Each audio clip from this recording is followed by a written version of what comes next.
the vegan diet, I didn't have any energy to continue. My skin was so bad, so I needed to stop. And because of my health condition, I started doing the bachelor's in nutrition. I found Carnivore, and it gave me new mission in life to help people, because I really believe in this process of healing. Hello everyone, welcome to the channel. I'm DC. Today on Stories of Healing, we're talking to a remarkable woman, Karolina Barton. She is from Poland. She has an amazing strength and an amazing positive attitude to life. After a lifetime of pain from eczema and growing up with skin issues, her parents took her to many doctors, dietitians, and anyone who they thought might help her treat her condition. The advice was much the same everywhere they went. It was mostly, stick to a vegan style diet, which only made things worse. She gained weight. She had an acne problem, and eventually one of the doctors told her that she had to quit dance and sport altogether. Then growing up as a gymnast and then dancer, she won 3 world championships in dance. This was a devastating blow to her, but she decided to take things into her own hands and study nutrition. At the moment, she is now living in Sweden, and she is studying her master's, and her dissertation will be on the carnivore diet itself. This would probably be the first dissertation on carnivore worldwide. So this is a remarkable story and a remarkable young woman. So stay tuned, because this is a good one. Yeah, thank you so much for inviting me. I'm super happy to talk about my story again and maybe share some background of my education, because of my sickness, my skin was very bad. I had atopic skin, eczema all over my whole body, also acne. I decided to take everything I have and start studying nutrition science, because nobody could help me. Yeah, it's a great thing that you're doing, actually. I think it's wonderful. But so for everyone that's listening, can you just give us a background where you started? Absolutely. So my name is Karolina Barton. I'm originally from Poland, but I live and I study in Sweden for the last 5 years. So I was a very active person when I was very young. I was a rhythmic gymnast at first, so I was training every day. The schedule was very tight, so I had really hard training every day. And then I started dancing, because I realized that maybe my way to Olympics is too far away, and the conditions here in Poland weren't that good for that kind of sport. And I became really good at dancing. So I was competing worldwide.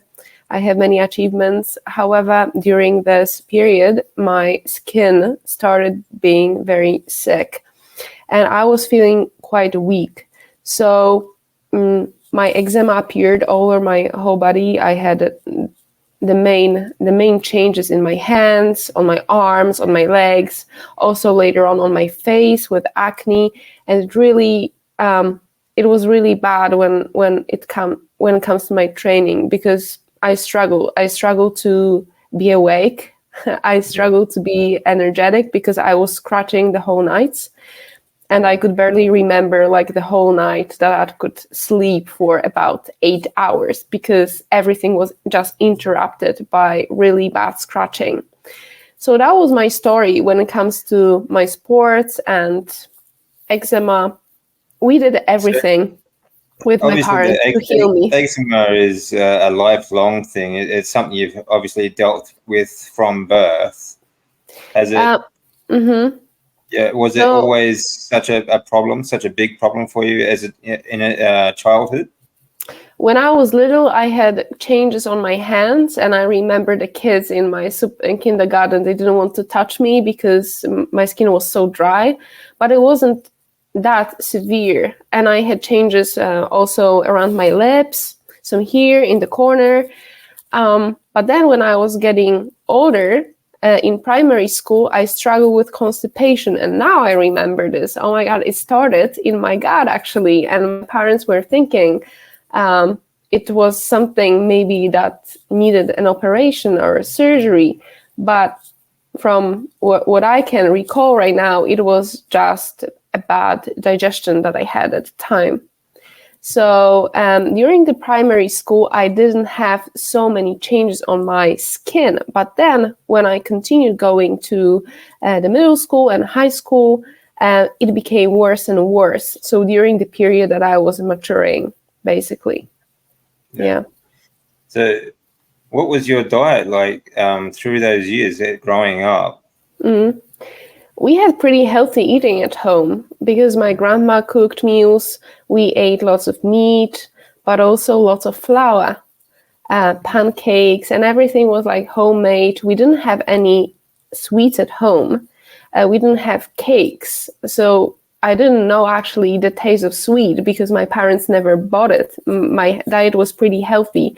We ate lots of vegetables, salads, like a Polish home when you have meat, some vegetables, and for example, potatoes or like rice, something like starchy carbs.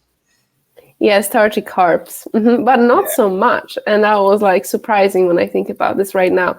My mom was preparing lots of pancakes and things from white flour, and now we know, of course, that it wasn't good because of the gluten and other anti-nutrients, and of course the amount of sugar in the products.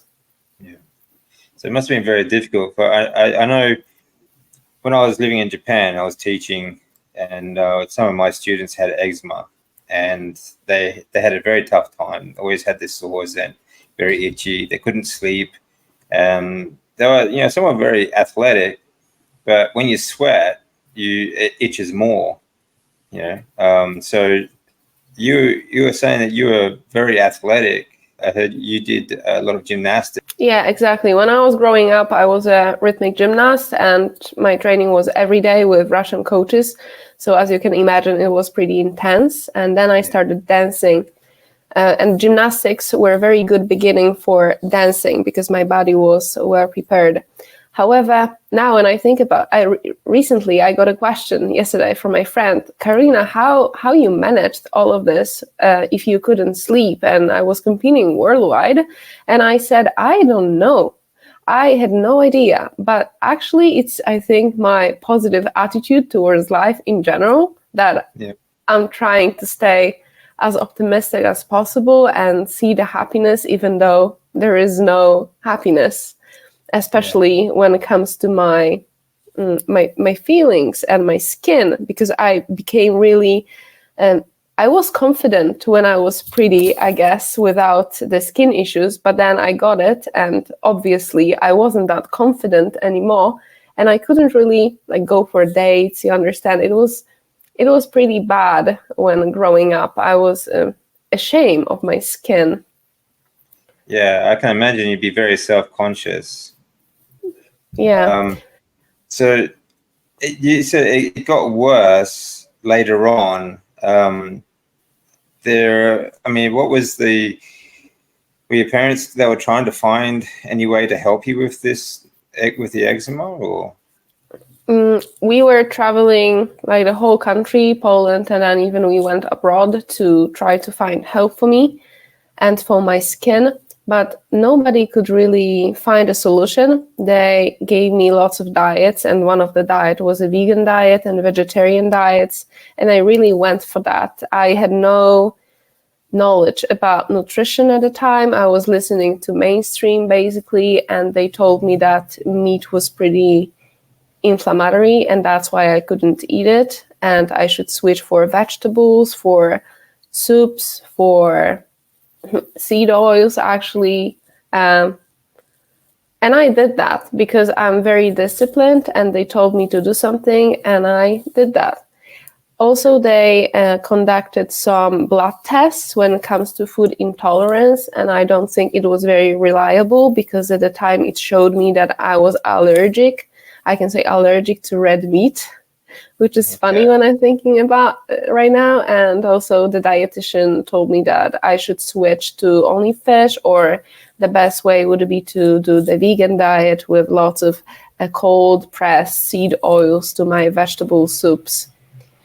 And this is how it started, actually. And I went into the diet. I was feeling better for about 3 months, but we already know why. It was like a healthy user bias. I started doing many other things, and believing in the process, I think, is like the most important. Whatever you're doing, I really believed it could heal me. So at first, it gave me like so much power, but then, no, my skin didn't get better. I was feeling weak, and I was still training quite hard. But I continued. I really believed in that, even though it didn't really help me with the skin issues. I was still waking up in the nights, but they told me that it was the best way available to heal this kind of autoimmune disease. It's one of the biggest problems, I think, is because we grow up to trust these so-called qualified people, these dietitians, doctors, and so on, that we believe it must be so. And it's kind of hard to get our head around the fact that they may not know what they're talking about. And everything that we've learned along the way, along the food pyramid and all the rest of it, it just could be wrong. And I know I mean, my education was the same. I'm a strength coach, and, as always, get your macros, get lean protein. It has to be lean proteins, low fat, high carbohydrate sort of diet, So it took me a bit to get my head around that too. So, but yeah, I get that. Yeah, but at least you took matters into your own hands. That's where the starting point is for a new life, I think. Yeah, I think I was so depressed. I mean, not depressed because I stayed positive. In general, I had a huge support from my family that really helped me, and my education in dancing was pretty amazing. So that gave me energy. Before I started many diets, I went through treatments of dermatologists, as you can imagine, and they didn't help me at all. In my opinion, they damaged my skin even more. Prescribing me steroids, creams, antibiotics, and only curing the symptoms. And of course, when I was using the cream, it was maybe better for 1 week, but then the symptoms were coming back, and there was no cure. And they were saying that atopic skin is something that you live with your whole life. And okay, I understand that maybe 100% remission is not possible, because there is like many ways you can impact your health, not only through the diet, not only through the medications. When I get stressed, I have the symptoms back, for example. Not that bad, but of course they're like appearing, not in the same degree. But the creams, the antibiotics, it wasn't the way. And one dermatologist even told me that everything that I had, it was because of my approach to life and because I was dancing. And she told me that I should stop dancing. I should stop doing sports because the dust in the dancing hall, the sweat is making me that. And I remember I cried in the office, and I couldn't believe what she was saying, because it was no empathy, it was no support. And she's a doctor. My God, like, your main thing should be to support a patient. Yeah, it's unfortunate, but there are some people that just should not be doctors. They don't seem to have very much empathy for the patient when it comes to the fact that when you get a diagnosis like that, it changes their entire world. Their whole life has changed. Do you still dance now? I do some dancing when it comes to teaching. I'm not competing internationally, because when I started studying nutrition, it completely soaked me in, I would say, because I found my new passion. And this passion is actually helping people getting rid of severe diseases, getting rid of bad skin and other bad conditions. So I started my bachelor's. My bachelor's were about human nutrition and food evaluation. First 1 year I did in Poland, in Warsaw. And then I had an opportunity to come to Sweden for an exchange, for Erasmus program. And I was really fascinated in that idea. So I traveled to Sweden. I started my food science program for the exchange, and I really liked the education there. It gave me a good background when it comes to food chemistry, food physics, food technology. And in Sweden, when I was doing my education, I realized that it's not about studying nutrition. It's actually about studying human physiology, human biochemistry, and learning about food, what it contains, and how it could help me. So at the time I was vegetarian. Actually, I was vegan at the time. And then I was like, my God, Karolina, you're learning all about, fat-soluble vitamins. You're learning about omega-3 fatty acids. You're learning about good quality proteins. And you don't eat anything of those. Yeah. So you don't eat ingredient or nutrients that can recover your skin. And that was waking up point for me when I decided that it's enough, that I am a super bad condition. I can't sleep at night. I can't hang out with the people because I'm ashamed, and I need to change something. In Sweden, there's an education that you have time to actually study yourself as well. So besides my university, I watched YouTube videos, I was reading research, I was educating myself. And then I realized that, okay, let's start doing something with this. And I did the keto diet first. Okay. The keto diet, and I incorporated fish, eggs, and lots of vegetables. Lots of, I'd say it was lots of spinach smoothies or kale smoothies, lots of chia seeds. Still that vegan mindset going. Exactly. Because at the time for me, it was like, okay, I can eat the animal foods that bring me nutrients, but I still need vegetables for vitamins and minerals, or in general for human health. That was obvious that I couldn't skip vegetables. It wasn't even on my mind. So how did you find Carnivore then?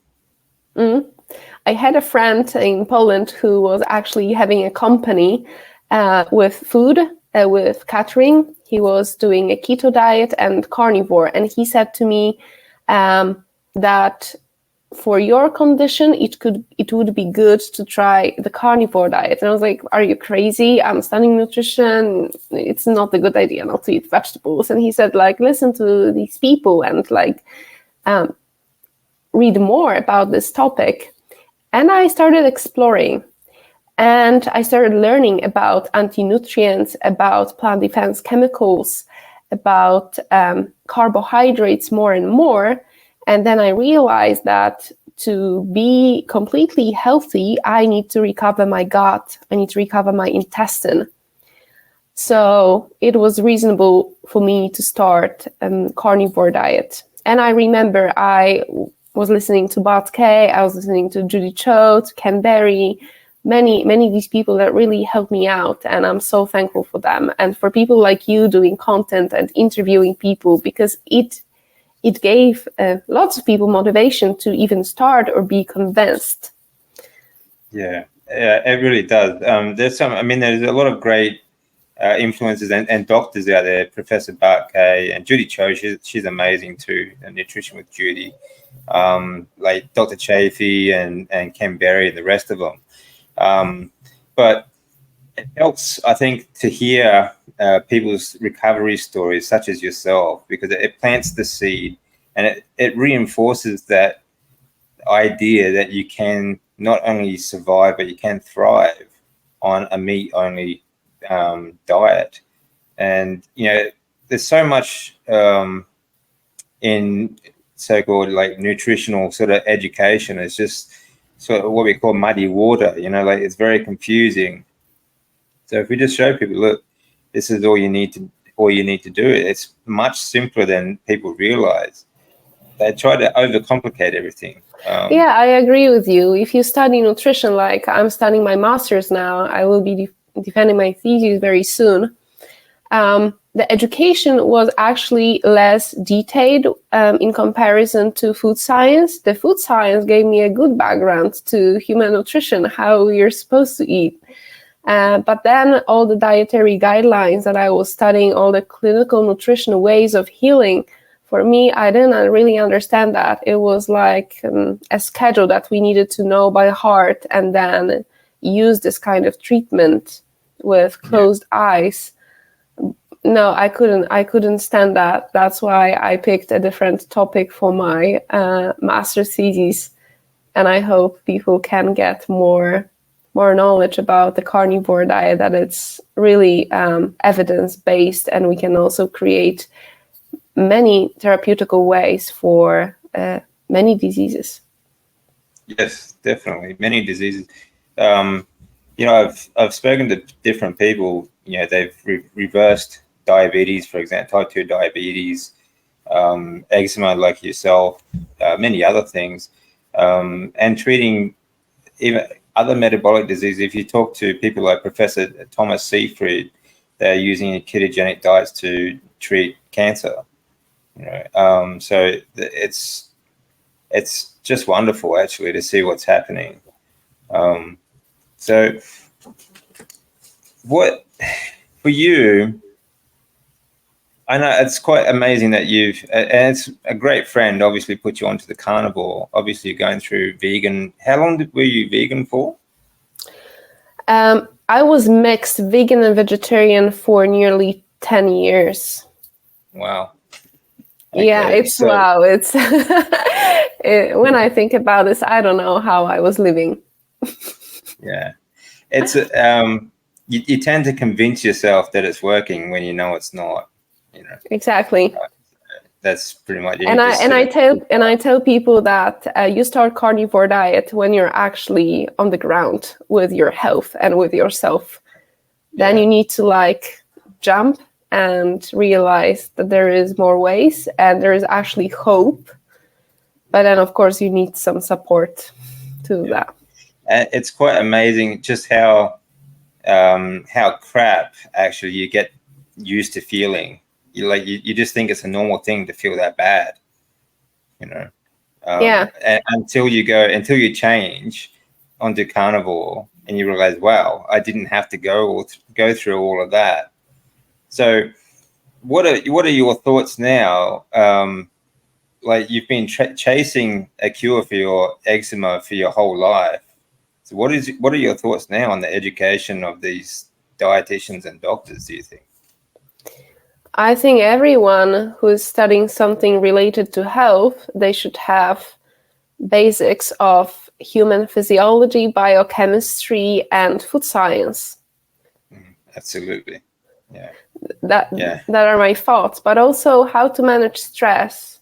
When it comes to autoimmune diseases, I think it's the main thing to not only focus on good food and nutrient-dense quality meals, but also, good environment in general to get rid of toxic people. And it's very simple to say, but I realize on my example or on my patients, if you have a severe stress at home or at work, it's really hard, even on carnivore diet, to get rid of the disease. The carnivore diet is amazing. It could help in so many ways. But if you don't manage the stress around this, I think it's going towards nowhere. Yeah, that's a very good point. I think the carnivore diet does help you cope with more stress. Exactly. It helps you see things in a different light because you can think clearer. But you're right, getting rid of toxic people and trying to bring your stress levels down is a very big step, and something everyone should, is something everyone should do as well. What do you think is the best thing about the carnivore diet since you started it? I think it's the simplicity of how I eat and how I cook, and I don't need to think about doing groceries or planning my meals because it's so quick. And I'm sure about the quality of the products that it really helps me recover and helps me to thrive and be in a very good condition. And it's actually a tool. I'm very disciplined and I barely do any exceptions, but I know if I do that there is a way back. Yeah. But of course, it needs time. And I think another great aspect about carnivore diet is that it's helping the intestine completely, and it helps it recover, so you don't feel bloated, you don't have any gas, your stomach is completely flat. And even though I'm not dancing that much anymore and I'm pretty active, I go to swimming pool or I run sometimes, but even before that I wasn't doing these things, I had a pretty nice body. Like you could see six-pack without doing nothing, without doing so much sport. So it can really like sculpt your body, which is great. That's very good. Yeah, for controlling weight, isn't it?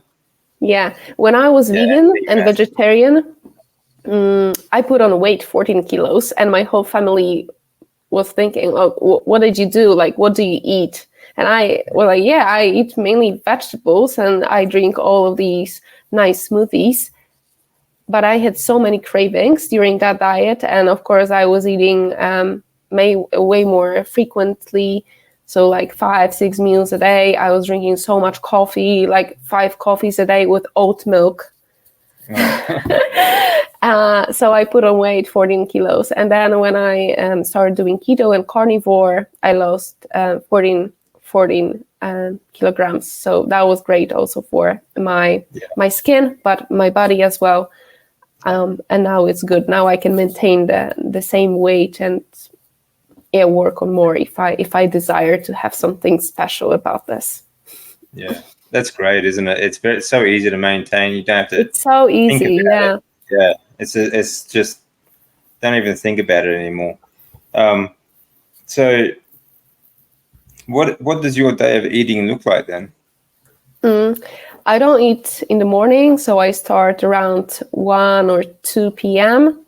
Usually it's a piece of meat, beef or eggs. I have 2 fried eggs. And I started doing more seafood and fish recently for the last month. So I'm trying to have small amounts every day. It's just the type of my experiment. I buy shrimps, I buy raw salmon, because in Sweden there is a good availability of the products and I really like them. So I eat tuna steaks and I eat 2 meals a day. So my first meal is at 1 p.m., 2 p.m. And then I'm doing my work, I'm doing my workouts, I'm having the clients, I'm writing my theses.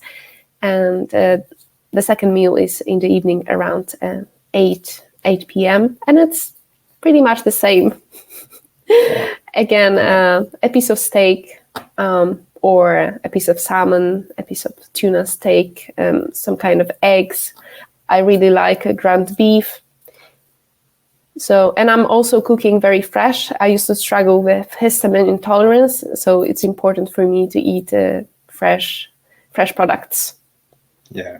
Okay. So you've had a histamine intolerance as well. So how was that while you were on vegan diet? Actually, they discovered it when I was vegan vegetarian. One dermatologist, or maybe she wasn't a dermatologist, I went to a doctor, I think a kid doctor, and she said it was her idea to measure DAO, so the enzyme that can break down histamine. And she said if I have very little of this enzyme, I have more likely to get very scratchy, or the itchiness would rise. So I did the test and it really appeared that my DAO was very low, and she prescribed me to take the enzyme from the outside and more vitamin B12. I was very deficient in B12. And I did that, but it didn't really help because my diet was still the same. She trusted me with the diet. She said, okay, eat like you eat, but then add the supplements towards your diet. Oh, and I was a queen of supplements, okay? I was drinking chlorophyll. I was drinking vitamin C. Yeah.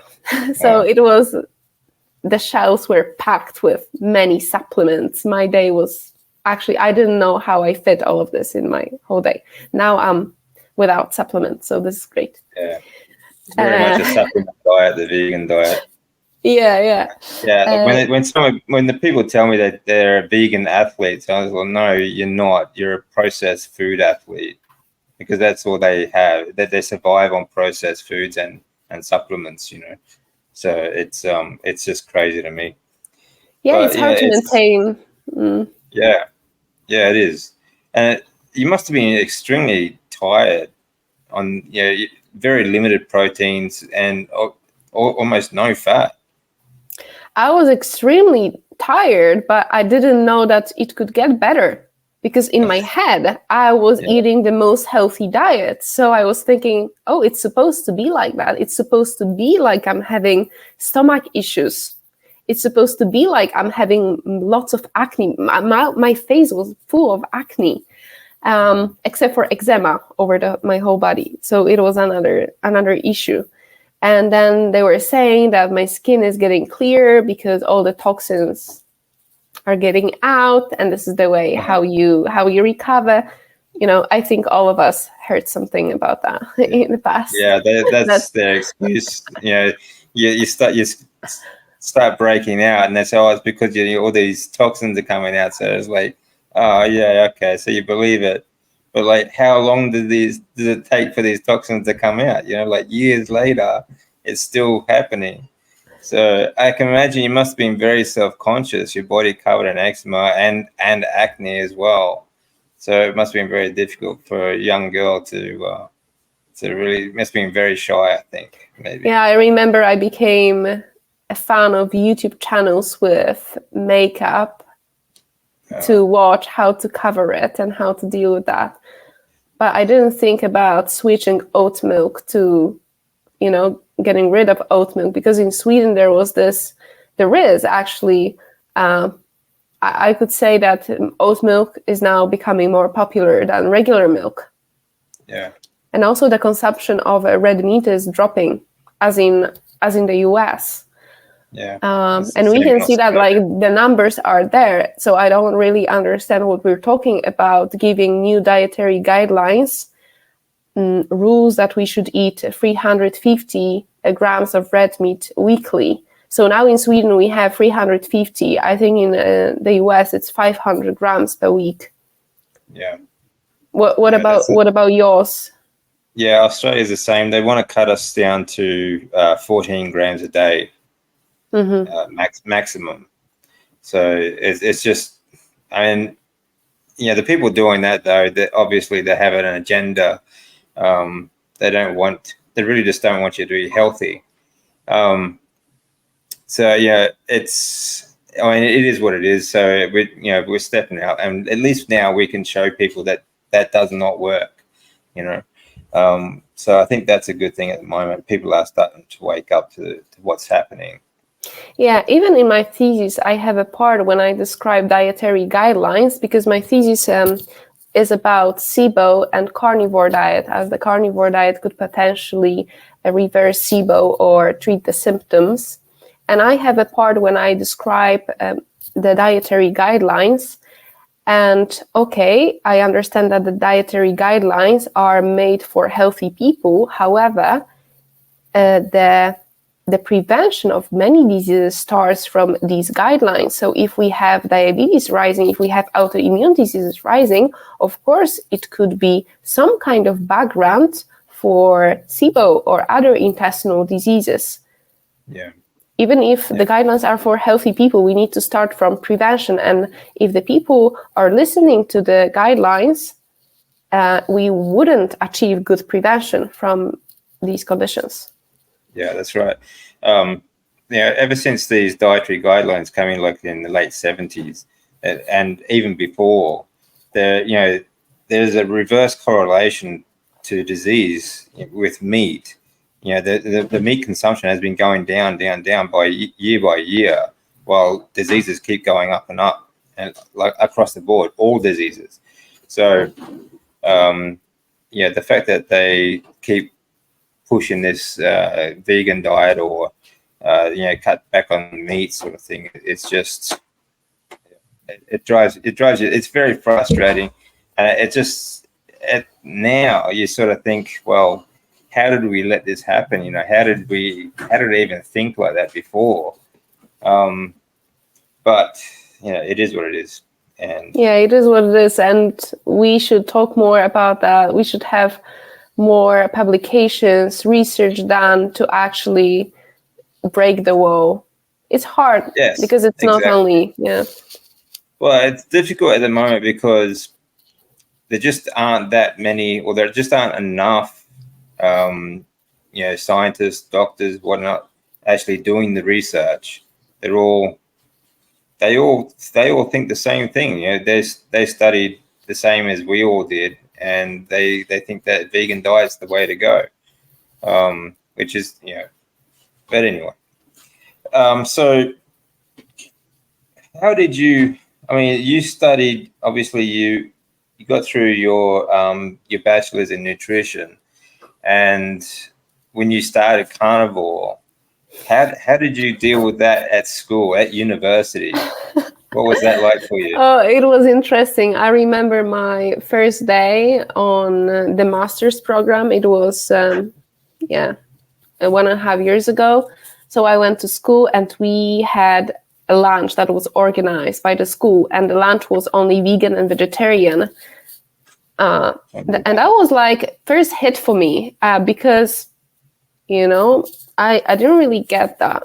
I understand, okay, not everyone should be carnivore, or they need to be carnivore, but at least like something with animal proteins. Yeah. So I didn't eat, and I didn't say anything. I was pretty shy about that, because like nobody ate my meat. I knew that nobody would support me in this. And one guy, my classmate, approached me, and he said, "Karolina, I saw your Instagram. You're carnivore." And then the whole class like heard that, all the vegan people as well.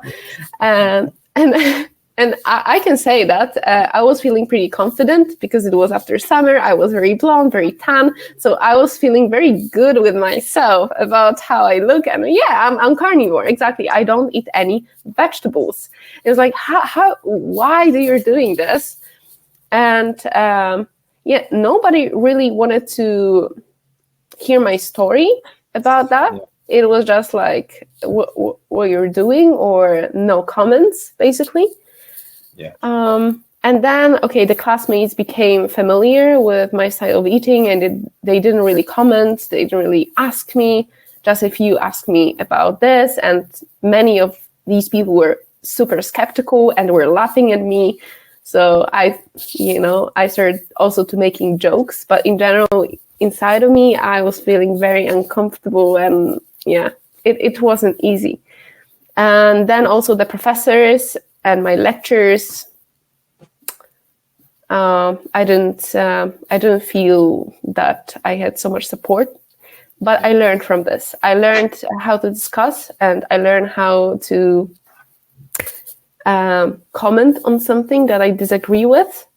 Yeah. And also how to be quiet sometimes, and because my stress causes scratching and itchiness of my skin, so I better shut down. Yeah, so just let it go. It's but it says a lot though when you're studying nutritional science, and the only meals available are vegan or vegetarian. They gave no thought to any animal proteins or fats at all. That's that's quite amazing, isn't it? But I think it's also about the environment, that I shouldn't eat meat because it's bad for the environment, even though the numbers are there and we see that it's not such a huge impact, even if we talk about the conventional farming. Well, when it comes to resources, cattle are actually well, they give everything back to the planet. They're actually good for the planet. They create the topsoil. They create so many things for our environment that a vegan diet takes everything out of. All it does is take from the planet. So I think when it comes to the environment sort of argument, vegans are coming from a completely ignorant point of view. They have no idea what they're talking about. It shows you that a lot of academia, I find, is taught and run by activists rather than scientists or teachers or professors, really. And it makes it difficult. It's and it's sad. It's wrong. No real world observations either. For instance, no one asked you about how you treated your eczema, how you treated your conditions yourself.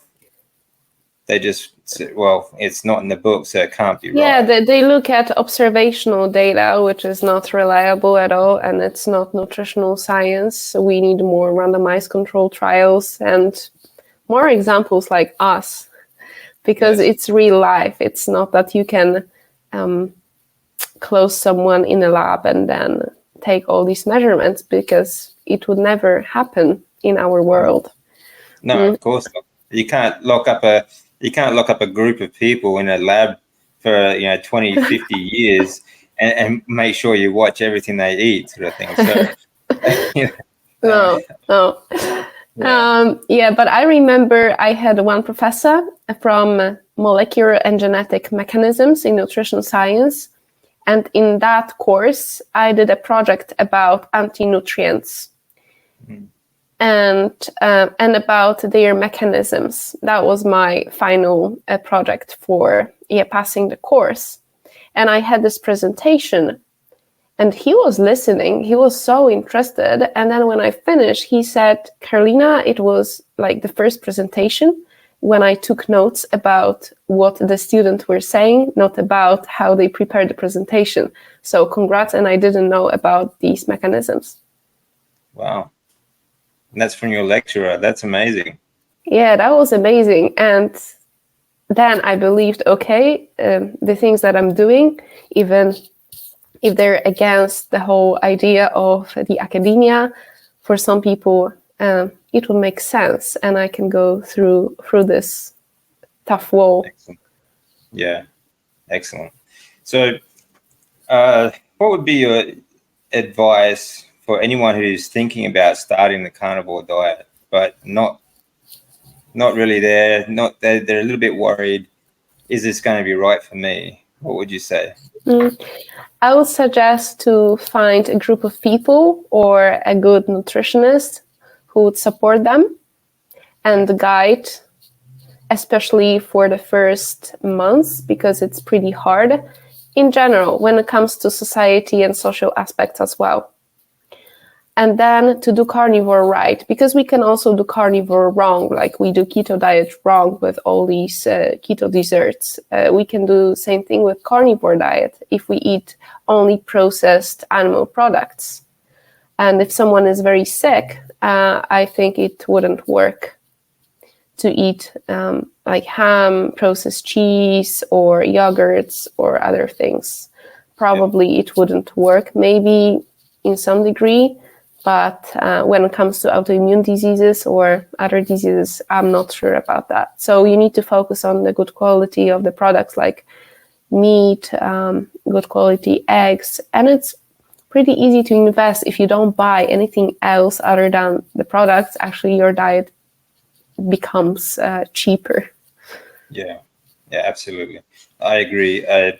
People fall into the habit of trying to mimic the junk food that they're leaving behind with carnivore. For example, they try to make carnivore bread and carnivore pizza and all this sort of stuff. I like just eat a steak, like it's not that complicated. You don't need to overcomplicate these things. But for that reason, because I have many clients and they were looking for carnivore recipes, and I noticed that there were not so many recipes without dairy products. So I created 7. I have an ebook right now it's in Polish, but this year I would also do that in English for the translation. And I have 70 recipes without dairy products. So it's really good. And there is many possibility to cook carnivore, but you can also eat very simple. And I say, here's the nutritional plan. You can eat 3 different meals a day, but actually if you eat 1 meal a day or 2 meals a day, every day the same food, like a steak with some butter, it's completely fine. But you need to get to know yourself. And I'm thriving on beef, but some people can't tolerate beef and they need to switch for turkey at first, or good quality chicken or eggs instead of doing beef. So it's very individual.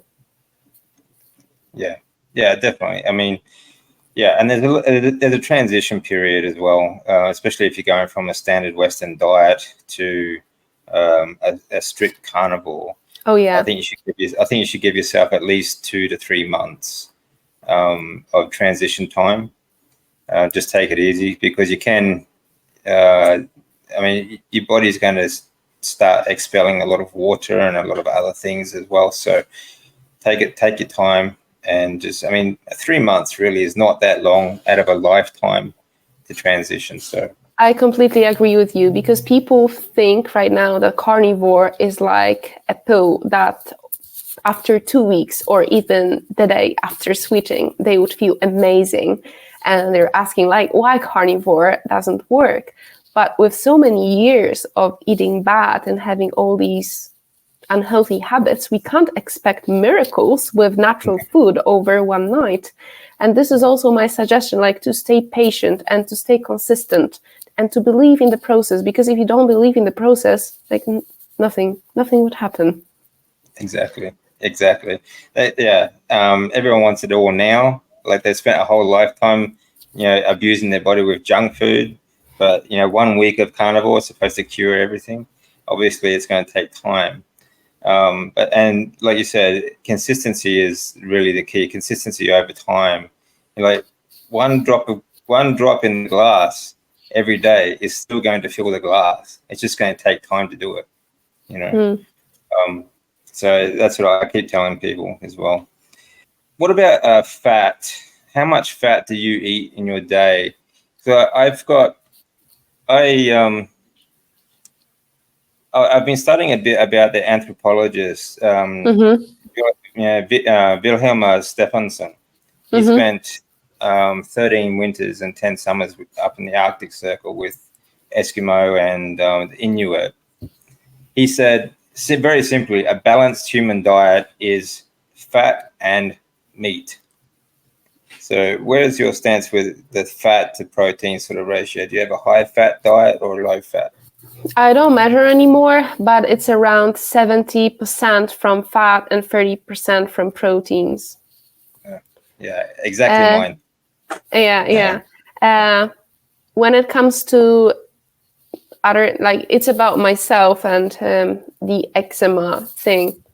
But when I have like people with maybe cancer or something very metabolic related, then sometimes we go towards 80% fat and 20% protein. So it really depends. But I don't really focus on the measurements anymore. If I feel more hungry or that I don't feel the satiety, then I consume more fat as tallow or butter, just normal butter.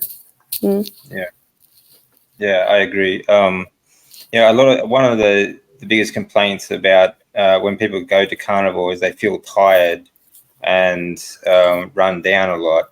But they don't understand that when they are fat adapted, fat is their source of energy. So they need to increase their fat intake. So that they're still, and I did the same thing when I first started. I was still eating a lean meats, and it took me a while to sort of get my head around eating more fat. So I think that's another transition that people need to get or find difficult anyway. Yeah, I completely agree with you. Some people overdo proteins and they focus only on proteins and they forget about adding fats or eating even fat cat meat. That would be enough. But also some people focus on doing 1 meal a day or 2 meals a day. But it's if you heal your gut, sometimes it's better to divide the meals for 4 or 5 very small portions. And then if you become better, if you start healing, then you could switch to actually 2 meals a day or even 1 meal a day. But like, get your options open. And I guess not everyone should follow the intermittent fasting straight away. No, I think that should take time as well. Maybe a year into it, just whenever you feel hungry. I think you should listen to your body more, and if you're hungry, eat. If not, then okay, just relax, don't need to. But yeah, focus on the fats. Very good. It's also I have one more thing to say.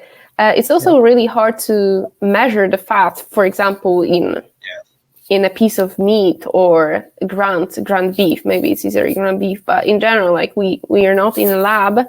And of course, like every piece of meat, we have standards that we can look for, the measurements. But in general, we don't know exactly how much fat is in the meat.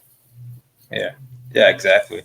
The only thing you can do is just the visual test. Like when you buy it, is it a nice fatty cut of meat? Yeah. So like lamb is great for that. It's very fatty, or something like a chuck steak.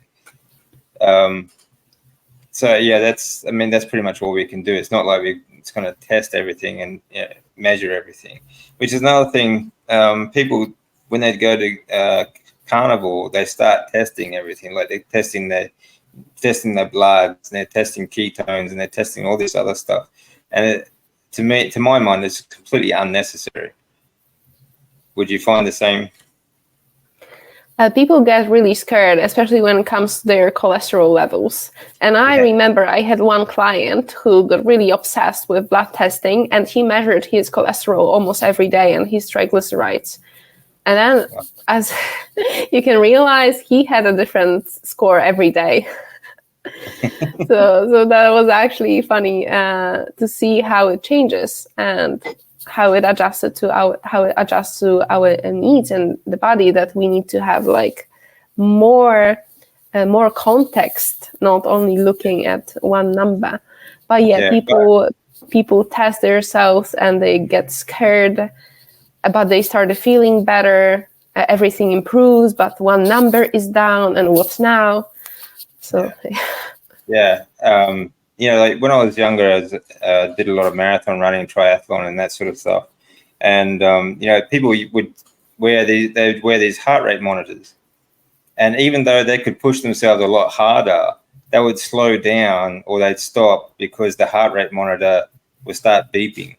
It's the same thing. They feel good, they could do more, but they stop or slow down because the heart rate monitor was beeping. To me, it was the craziest thing. Like, I never ever tested anything like that when I was an athlete. I just run, just push yourself as hard as you can.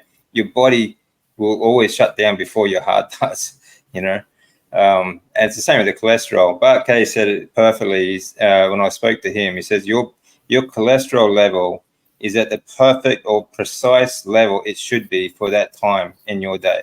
Like, your body knows what it's doing. All you have to do is give it the right food, and it will do the rest. So that was also my understanding. And also about folate, I tested my blood yesterday, and it showed up that I have a very low folate. I don't really consume liver, only in pate and not very often. And I started thinking about this, and I was like, okay, I don't have any folate deficiency symptoms. None of them.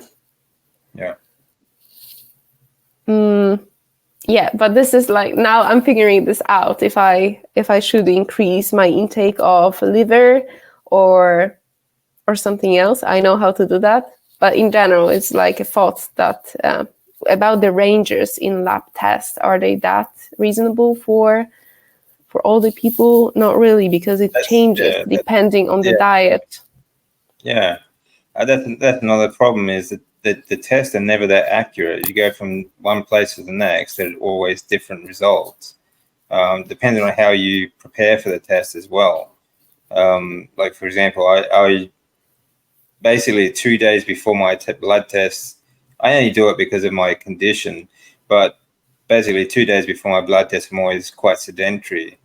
And any kind of activity is going to fluctuate your test. Everything's going to be completely different. So, and plus they go on different numbers for the general population. They're all BMI. So really, it doesn't mean a whole lot. Yeah. So I don't have a lot of respect for these tests, because that just don't seem to be very accurate.